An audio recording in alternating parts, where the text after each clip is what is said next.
Hi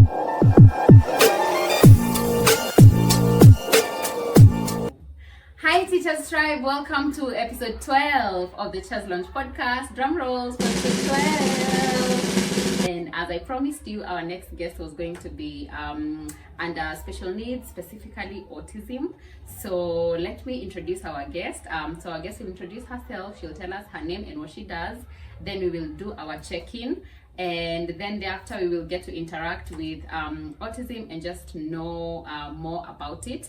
But if you're new here, this is where we cook all the matters staff room, all the matters teachers, classroom management, classroom strategies, anything to do with education. So if you're a teacher, please make this your home. And if you know a teacher who has not come across this podcast, please share this with them and let them know that good stuff is happening here. All right, let us introduce our guest. Some drum rolls. Hi, Miss Mercy. Hi. My name is Winnie. Okay, most people will call me Miss Winnie. And since this is a teacher's platform, Yes. then I will go with Miss Winnie, an educator. We will catch up with the rest. Yes, yes, we will. And we are wearing blue, as you can see. Miss Winnie blue because? Well, as Miss Mercy mentioned, it's Autism Awareness Month, and it's a color that is used to celebrate the different abilities we have in autism. So I will post it at that because more meat is coming. Yes. To be juicy. Yes. Oh, it's going to be juicy. Miss Careful. It's going to be juicy. Awesome. So for our check-in, we will do the grab game, the one for head, shoulder, knee, and grab. So tutasema alafu tutaona me and Miss Winnie who is stronger or who is faster. I don't know what we are testing. Are you ready? Awesome. Head, shoulder, knees, grab. I think Miss Winnie when you go. Miss Winnie is aggressive. No, you said who is stronger. That is where the stronger bits come from. Oh my goodness. Wow. Okay. Awesome. Okay. Okay. Cool check-in. That was our check-in. So you can also play this with your students. If you're watching this, maybe before the lesson, if you're looking for a energizer, just drop some 2 blocks there and then play the game. It helps with concentration and just making sure they are alert. All right. Miss Winnie, tunataka kujua more. So please tell us how you ended up teaching. Wow, how did I end up teaching? When I look back, I think this marks the 10th year. For real? Yeah, for some reason. You look so young. Yeah, September marks the 10th year. Wow. As a trained teacher. Wow. So if I was to check when I was not a trained teacher, then that one will give me around 12 years. Wow. Yes. Wow. I knew I always wanted to teach, and that came immediately after I finished my Form 4. I went to a nearby school back in my village, and I was like, can I volunteer?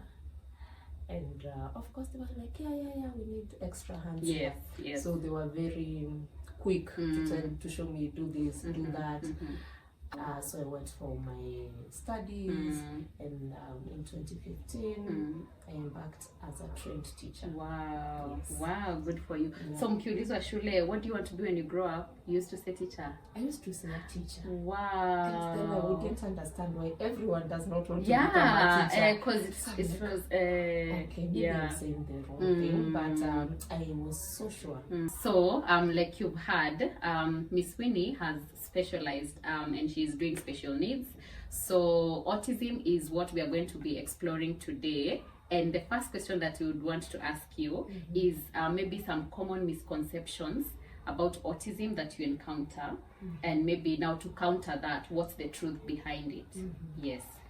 Well, autism is I would say it's a spectrum. So you will find that not 2 individuals are the same. Yes, they are autistic, but they're not 2 individuals that are the same. Oh, they are all different. So, and that's why we say it's a spectrum. And most of the time, people will just pick it and say this and this about autism. And one big misconception that is there is that kids, individuals under the spectrum, no, on the spectrum, not under, on the spectrum, they are arrogant, they just have this struggle with communication. They do it in a different way. So when people say they are arrogant, then that is just a misconception. Again, you will hear, no, you know, sometimes things are tough. It's a storm in their world, and they are having it. So they're throwing things on there and everything. And maybe they're in a mall with their parents, and people will say, that's a badly raised child. No, it's not. Oh, they're just having that moment. It's that moment. Our world is coming down. Yeah. And at that point, even the parent cannot say, I will chapa you. No. They can't. Oh. So they might be standing there, yes, watching, but it doesn't mean they're not raising these kids in the right way. So it's just a moment in their world. Yeah. I've had some people talk about autism is caused by vaccines, the modern vaccines. Yeah. But many researchers have debunked that because it has been everywhere. Yeah. And people like, no, this is a vaccine thing. Yeah. But no, when people are like, you see, in our days, Kitambo, there was no this autism. So all of a sudden, it's coming. It's coming. It might be coming with this lifestyle and everything. Yes. But no. Yeah. It is not. Wow. The researchers have proven over it is not. Yeah. Yes. So let's, I think, no, the first question should have been maybe somebody who's watching and they're not aware of how to recognize autism or even what autism is.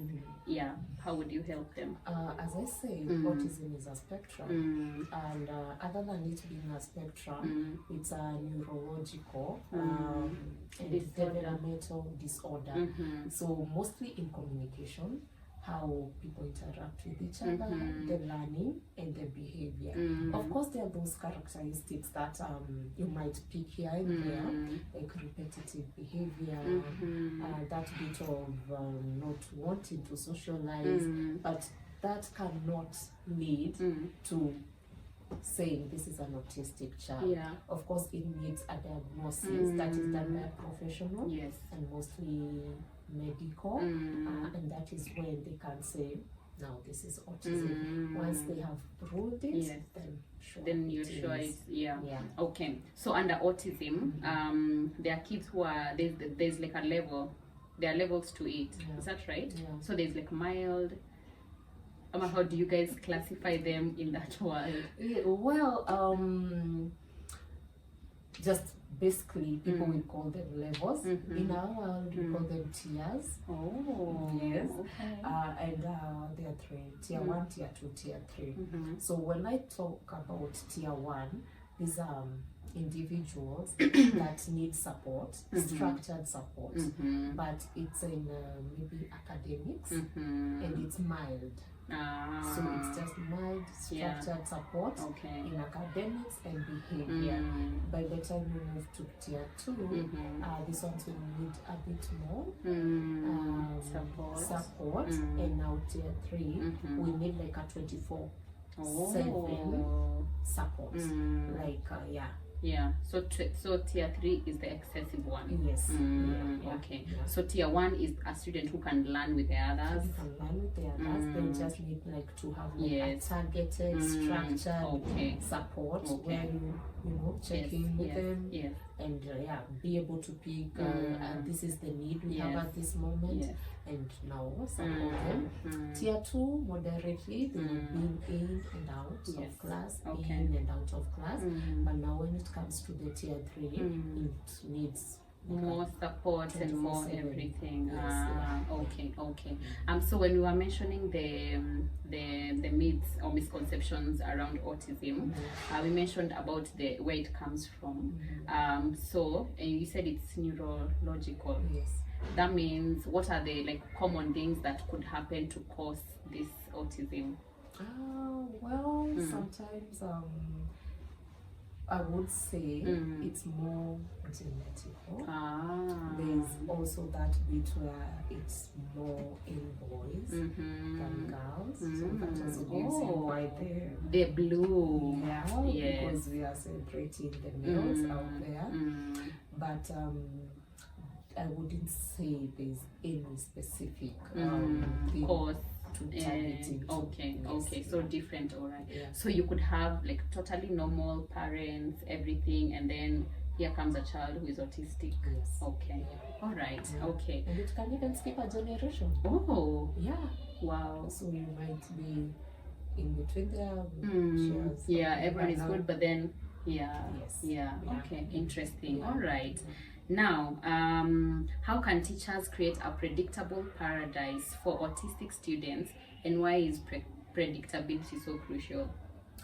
Well, I love the word paradise because for me, I think my biggest aim is to just say a calm, happy child at the end of the day. Yeah. And why predictability is very important. On the spectrum, it's because we have routine and structure. And so it doesn't work very well when I just be introducing new things. It throws them into a storm of uncertainty. And uncertainty, it doesn't work. And at that point, that's when you will hear, no, they're having a meltdown. Oh yeah. They're causing tantrum. Yes. No. Yes. They love structure, routine, repetitive behavior is one of the characters that they have. So when it is predictable, tomorrow I'm coming into class, I'm placing my bag there, I'm sitting here. If I feel I'm overwhelmed, I can sit there and I can play with my fidget toys or whatever that calms me down. It works for them. Wow. New places? Uncertainty? No. So how can you create that paradise? First of all, I'll always say observe. This is Winnie. What does Winnie like? What makes Winnie happy? So what are some of the ways that she calms herself down? Because I always say before a child on the spectrum tries to look for the attention, they try to calm themselves down. They try to regulate themselves. So now when it is not working, now and they there's have to. this individual who is forcing things on me, yes. So first of all, observe. Once you have observed, or I give the person the name Winnie. Once you have observed Winnie and you have known this is what works, then now work with what works for Winnie. Because today you might have Winnie, tomorrow you have Mercy. Who's on the spectrum, but different from Winnie. Different from Winnie. So first thing, observe. Now after you have been able to observe, also have clear routines. Simple, clear. Information overload? No. Yeah. We can't process that. It's too much. It's too much. So what happens? A blockage. Yes. It's like a volcano. So that one we can't do. So clear, simple instructions. Wow. Put your bag. Get your book. After they have done it, sit down. They have sat. Open your book. Please don't go saying, go put your bag, then remove your book, and then, after that, sit and start working. No. It has to be step by step. Step by step. Simple, precise, and clear. Wow. But if it's everything, it's overwhelming for them. Yeah. So just simple instructions. Okay. Sometimes we'll find you have non-verbal. That means they're not able to express themselves yet using words. Okay. And delayed speech is also a character that we have on the spectrum. So have visuals, have pictures. That's a good one. Have pictures such that if I say a bag there and it's a cabby, I know that's where I put my bag. Yes. I see a chair. that's it. Sometimes you can go the extra mile if the child is at a level where they are non-verbal and they are of age to be in a certain class. Just have like a timetable, but not with words. Pictures. Like it's not time, just a picture there of them with their whatever dish, and they'll know it's so time to It's eat. time to eat. Yes. Maybe swimming. A picture of them in the pool. Wow. So they'll be able to. And every time they have done a task, just peel it off. Put it. It means. Because now, okay. It Wow. means we're done. Yeah. So it's something now to transit to the next thing. Because sometimes we struggle with transitions. Okay. So it's it may take longer than expected, which is fine because we are processing things. Yes. But now when it is very visual, I'm able to know. Yes. So what is the next thing? So I'm supposed to do this. When I'm done, I just come. And anyway, we are champions when it comes to routines. So we might go for 2 days, 3 days. Yeah. And you already know because these are your tails. Yeah. Wow. Yeah. So wait until you change the routine. Now that's where the problem comes in. Yes. Interesting. Speaking of meltdowns, so beyond meltdowns, what are some less obvious signs that an autistic student is feeling overwhelmed, and how can a teacher proactively intervene? So apart from a meltdown, because a meltdown is pretty, I think, obvious. Yeah. So you utaona, what are the other signs to look out for? Na ukiona unajua, this is a call for help. Well, as I said, observation. You will find maybe let me use Winnie again. Winnie is talkative. Then all of a sudden Winnie has gone into a corner. Not talking. Yeah. She's alone. She's quiet. She's just there. Something is breaking. Yeah. And if Winnie is not attended to, eventually that one will be a meltdown. That everybody will know. Yes. Yeah. Winnie is not verbal, but all of a sudden she has decided, I want this pen, and I just want this pen. Yes. And she's stuck to it. Something is going on. Yes. Because maybe that is not her. She knows these are my things, those are your things. Yeah. But all of a sudden, I want this specific thing. Yeah. Now, here. And it has to happen. I don't care whichever means you use. Whichever means you use, it has to happen. Again, that tells you something is going on. Yeah. So it's up to you now as a teacher to redirect it very fast. Get maybe a task to self-regulate this child, because what the child is speaking is, I'm dysregulated. I am dysregulated, and this is it. I've had enough. Wow. So before it gets to that meltdown, that's okay. gets to the attention of everyone. Yes. This is it. So what do we do right now? Does we need like playing with fidget toys? Keep it. Don't use even words. Just the action. Because maybe at that point you're trying to talk.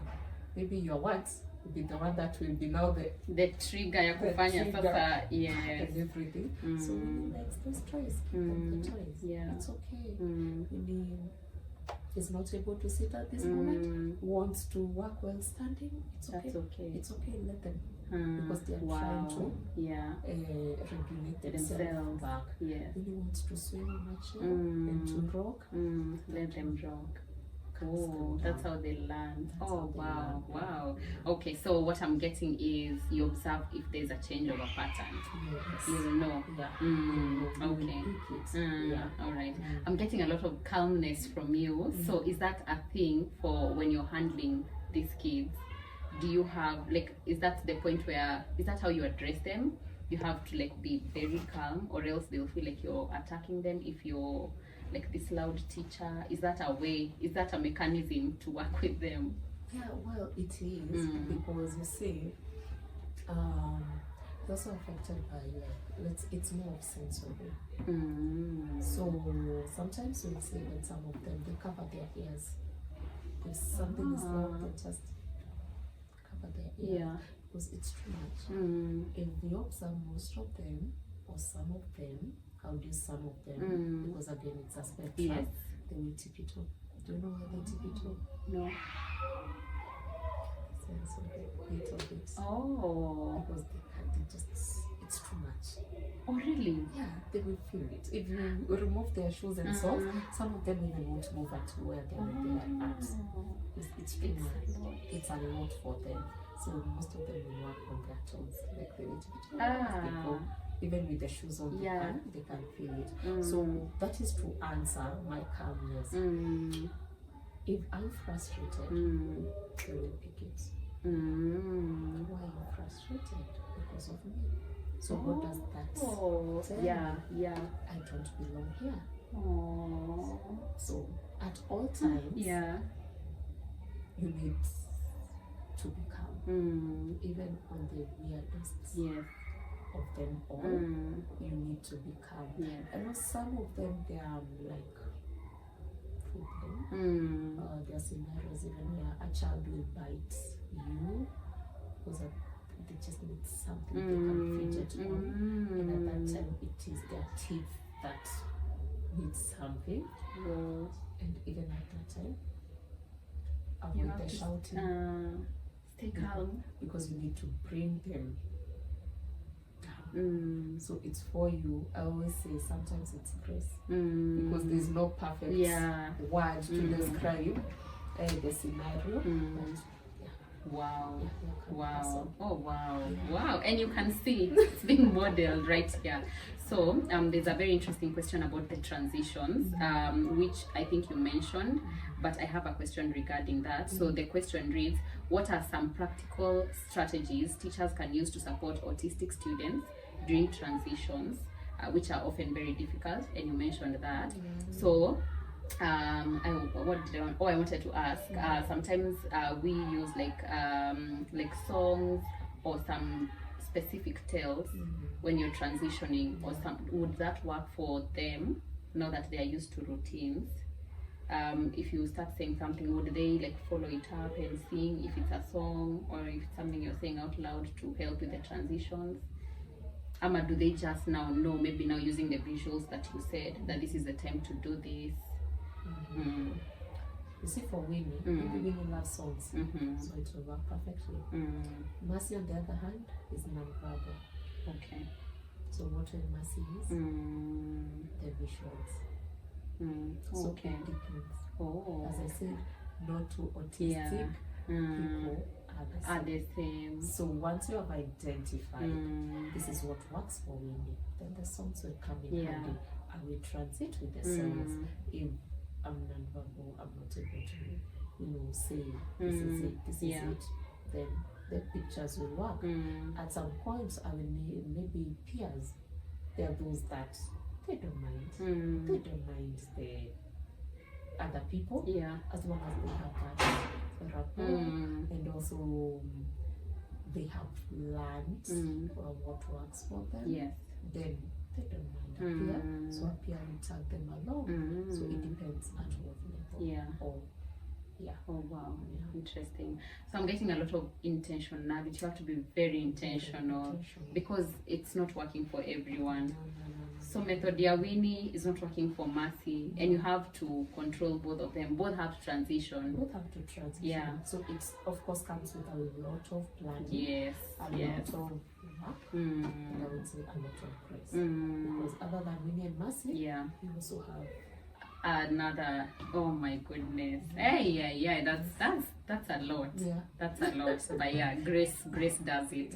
All right. So how can teachers help autistic students develop self-advocacy skills, and why is it so important for their future success? So I think that part for developing their skills. So I would say if there's one thing that helps any learner is that ability to express their needs and to talk on their behalf. And so even for learners on the spectrum, it's the same thing. Celebrate every Win. as much as anything. Very tiny. Yeah. Did you tell me? Go put your bag. Did I put it? Yes. Applaud me. Celebrate me. Yeah. Praise me. Wow. It may look like It's a very it's tiny obvious. thing. When Yes. you get to school, you put your bag there, so put Yeah. it. Yeah. So with you praising me, I'm able to know yes. this, I'm doing the right thing. I'm on doing track. the right thing. So even when years later, it will be very easy for me to self-advocate for me and say, this is how I do my things. Yeah. So when I get to a place, I have a bag, I need to put it somewhere, then I can remove the things inside my bag. Yes. And so it starts now with the small things. with the small things. If you didn't notice it, unfortunately, there's no any other way to learn it because you're the adult. Yeah. You're the person they're looking up to. So if you didn't tell me, who else? Who else will tell me? People at the mall are looking at me weirdly because I'm having meltdowns. Yeah. So and they don't understand where I'm coming I from. don't understand where I'm coming from. Yeah. So it's either you or my parents. And that's it. Oh my, wow. Okay, that actually ties with something the previous teacher who was here was saying. It was also around special needs, and we're talking about now these other ones like dyslexia, those ones, and it was also around the same, like applaud any small step. So I see a familiarity there. Yeah, go and watch that episode. All right.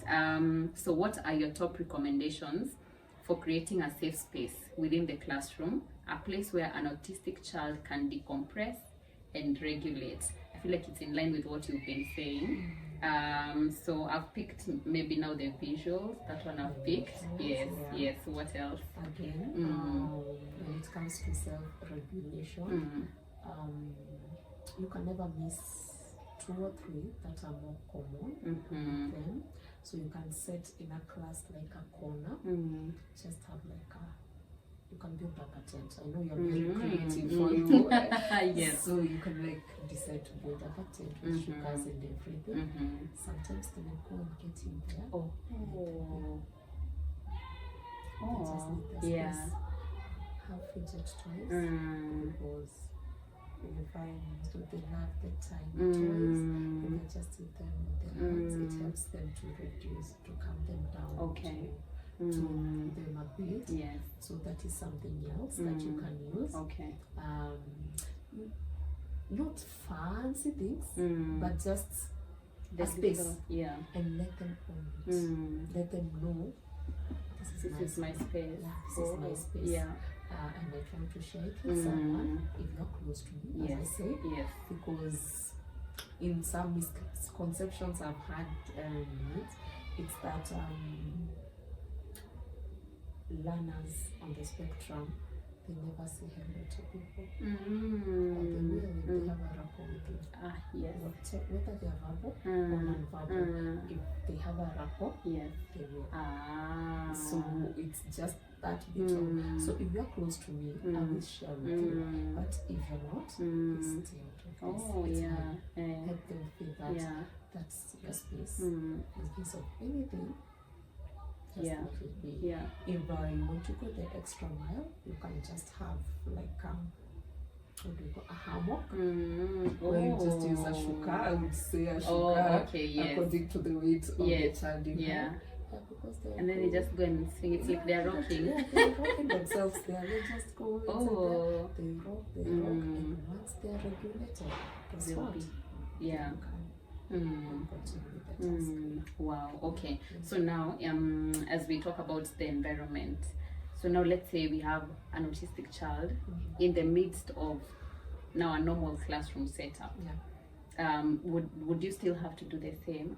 Now you'd want to excuse them when maybe they are now having a moment, they need to stand, but now you're used to this structure of everyone is seated, they need to work well seated. What do you do? No, exactly. Now, when we talk about inclusivity, it doesn't work with a structured class of rules, and all of you need to sit and write. Yes. Like everybody need to write when they are sitting. Yes. No. That moment they won't write understanding. Oh yeah. So is that inclusivity? Unfortunately, Not. And unfortunately, most of our schools, most of what we have in Kenya is that structure is of that structure. lazima ukae chini. Lazima Yeah. ukae chini one day. Yes. But sometimes I ask myself, what is there? Is it I sat and wrote, or is it I delivered what you needed? Oh, that's a good one. Wow. Wow. Come to learn what truly matters. Yes. And as much as the meal matters, it matters. Yeah. That's just Yes. But who are you creating for the future? Wow. That's what I'm Oh, wow. Beyond, being in the short term. Lakini But in 10 years to come, I who will I know. meet out there? Hakuna mahali utapatana na mimi. Hakuna mtu ataenda kuambia ati No, I nilipandisha. just want to meet those kids who are name is Winnie. Oh, that's really nice. Like, yeah. So me, short Yeah, term, yeah. It's good. I don't have an issue with it, but in the long run. Wow. Yeah. Oh, that's a very good perspective of looking at it. Yeah. But if you look at it that way, you will want to put this child first and their needs. And Mimi their nitakuja baadaye. Let's focus on this one. Are they happy? Yeah. Oh, wow. Okay, I feel like we're in sync because you've answered my next question. So I'll just read it in your morning how in sync we are. How can teachers adjust their teaching methods to accommodate the unique learning styles of autistic students? Yeah, we've answered that. So yes, all right. What are some of the most rewarding moments you've experienced while working with autistic students, and what lessons have you learned from them? I have that is just one scenario. I have another one where, do you know, in a moment where a child, immediately you walk into the room you're supposed to do your studies, they would hide behind the curtains. We should have the curtain here, and they would sit there behind the curtain. Yeah. And so it's for me to sit on the other end of the curtain and talk my world out, or talk whatever I need to say, and keep on like addressing. I'm addressing you in as much as you're behind that curtain, but I can't see you. Yeah, but I can imagine this is how you are feeling, and it's okay. And sometimes I would walk out of their door, and we have done nothing. Yeah, because he decided, today is not the day. I feel like inside this curtain. Yeah. And how many years down the line? That was 2019. Today, he's the most sweet vocal boy. He will express himself. He will tell me, Sweetie, I want this. Sweetie, no, I don't want that. If I give up with the scenarios, yes. Ingekuwa kizungumkuti. So they are quite a number. Just for explanation of a few. But as I said, my biggest goal is the short-term goals. It's nice to say them, we've achieved this. You're not saying hi. Today you're saying hi. You're not making eye contact. Today you're looking at me. It's fine. But in long term, 1 year, 2 years down the line, oh goodness, the growth is amazing. Wow. The progress is amazing. At the beginning, it feels like you're marked time in one place, and sometimes you feel like you want to throw everything away. Yes. But it bears fruits. Wow. Okay. Final question, which I feel like we've also struggled with. How do you differentiate between a student who is being defiant and a student who is experiencing sensory overload?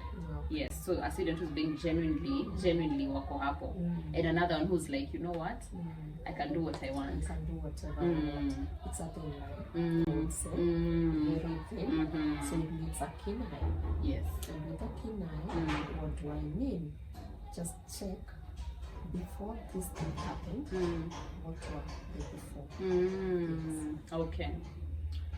Were we in a noisy place? Because obviously if you are in a noisy place, the next thing that will come is tantrum. To just put it as a tantrum. Were we somewhere that my needs were not met?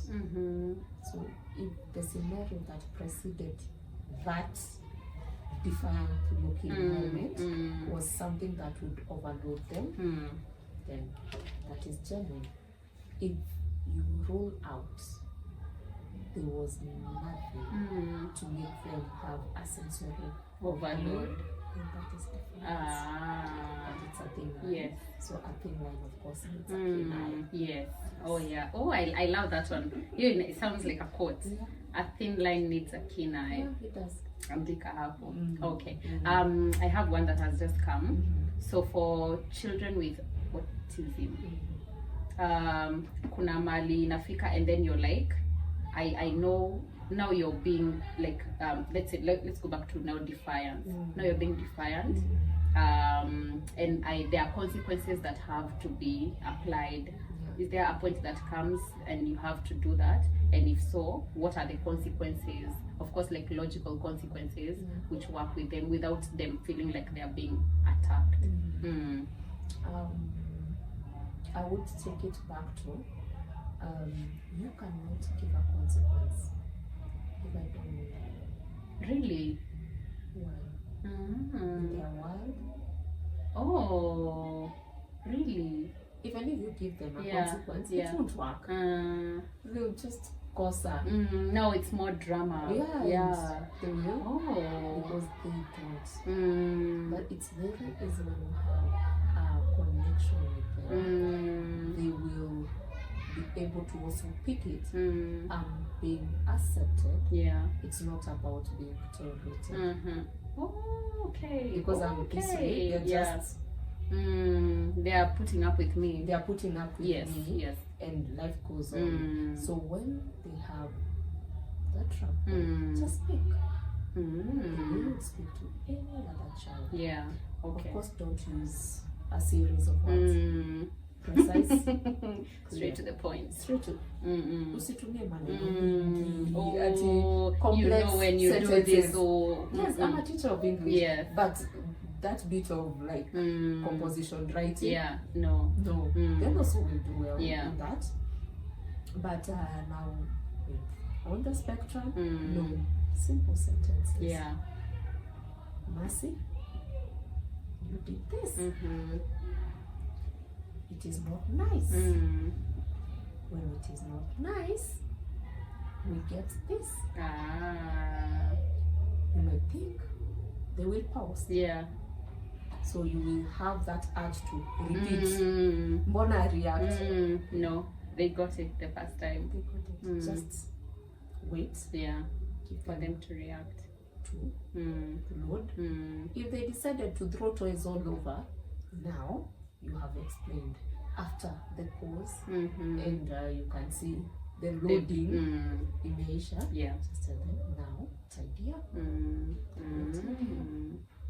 Don't just tell the others come and help tidy up because no, they will know. Yes. I can always get away with it. And if I can get away with it, they take advantage of it. Why happily, not? I will do it. So it's okay to have the consequences. Let them be clear. Let them be simple. Yes. They will do it. And then again have a connection. Yes. If you don't have a connection, It's a no-no. The storm will come. Atakuwa you have a field day. Storm itakuja na mtaitana nyinyi wote. You know you ask Jaribu for kukaa. forces. Oh, yeah. Please come and this child. And I want you to have a connection. Oh, with yeah, them. yeah, So yeah, why yeah, are you yeah. talking to me? Oh. And just be observant. Yeah. Not that you have had this talk. Yeah. A child on the spectrum. You try to go say hello to them. Unajua atakuacha hapo. Sikujui. So Yeah, because I've also had those conversations. Huyu asalimiangi watu. Yangi na watu wengi. Exactly. I don't know you. First of all, I have a disorder that limits me on how to interact with others. Yes. then So now you're a stranger. A stranger. Mm. I think they're very honest. Mm. They don't know how to sugarcoat. Yeah. They will say things As they if, are. yes. Don't talk to them in Mm. idioms. To tell them pull up your socks. Mm-mm. Pull up your socks for who? Literally. They're going to pull up their socks. So these are idioms, these are English. Hakuna start time ya kudecode. You tell me what you're telling me right now. That's a lot of work. So say it. And say it simple, clear, precise. Yes. I'll do it. Wow. Yeah. Wow. Wow. This was such an informative episode. Thank you, Miss Winnie, for coming. So I want you to talk to a teacher who is, so normally we talk to like tired teachers, but now because you're around like autism, I'm sure you can't like a message towards maybe somebody who's dealing with autistic students or even an autistic learner who is in their class. Yes, please talk to them, maybe a word of advice or a piece of advice. So what I would say is one,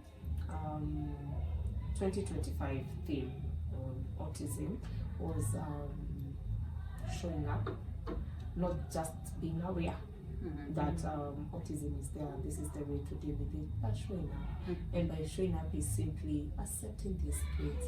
Don't just put up with them, accept them. So what I have done for Miss Winnie as a teacher, as an educator, is to have 3 better words. Very simple. I know it's out there on the online and everything, but it works. First of all, accept this child is this way. Number 2, understand. Like I said, it's a spectrum. So maybe this year the child you have is different from the child you had last year. So understand what works for this child. And most of all, love them. Because where there's love, you can never go wrong. Yeah. You are able to just accept them, work with them, and it even gives you the more grace that you need. If there's no love, there's no grace. So this child will not love. So just one, accept, take time to understand them, and listen. Okay, love them. You're going to help that learn, whether they are studying, whether they are bringing chameleons in whether class, they are rocking, whether they are rocking, whether they are inside the hammock with a book and they have decided I'm going to rock and read this book. It will be very easy. Wow. Wow. That will be I love it. Oh, I love it. I love it. So accept, let's write together. Accept, understand, and love them. Wow. The learning will come. The learning will come. I love it. Oh, I love it. I really, really love this episode. I think this is an episode that we keep going back to. If you're facing challenges with any kind of challenges around, kids who need extra support, just come back to this video and watch and see how you can support them. Thank you so much, Miss Winnie. Thank you so much. All right, so go ahead and tell everybody about the Teacher's Lunch podcast. Tell a teacher, tell a teacher. Can you see the amazing episodes we are having? Can you see how much we are learning from this? So please forward this to an educator who needs this. This is very helpful. Whichever or whoever you know who is a teacher or an educator, please share this with them. I'm sure they are facing some of the challenges that we're talking about here. This has really helped me, so I hope it's helpful to you as well. So this has been episode 12. I've been your host, Miss Mercy, and it's Kwaheri from us. Bye.